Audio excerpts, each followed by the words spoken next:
Lucky Robles, itinanghal na kampiyon ng The Clones, Gary V, nagpaabot ng pasasalamat. Isang tagumpay ang tinamasa ng singer na si Lucky Robles matapos siyang tanghaling grand winner sa The Clones, isang kompetisyong nagpapakita ng talento sa paggaya sa mga kilalang artista.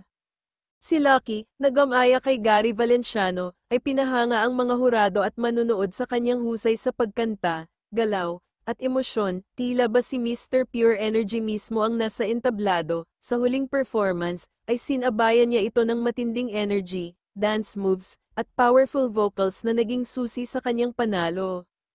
Matapos ang anunsyo ng kanyang pagkapanalo, nagpasalamat si Gary Valenciano sa pamamagitan ng social media, aniya.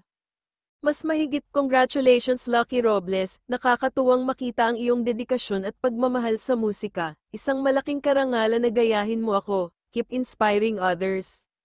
Sa kanyang panig, emosyonal na nagpasalamat si Lucky sa mga sumuporta sa kanya, sa kanyang pamilya, at sa mga tagahanga ni Gary V na nagbigay suporta at tiwala sa kanya. Isa raw itong katuparan ng kanyang pangarap. Ang The Clones ay isang bagong talent competition na binibigyang pansin ang mga artistang kayang gumanap bilang clone o imitasyon ng mga kilalang personalidad sa industriya ng musika. Sa edisyong ito, pinatunayan ni Lucky Robles na hindi lamang siya mahusay na tag-agaya, kundi isang tunay na artistang may puso at talento. Thank you. Ano masasabi mo, Richard? Sir Richard, kamusta po yun? Lucky ka, lucky talaga. pero ngayon, feeling ko ako yung lucky na narinig ko yung style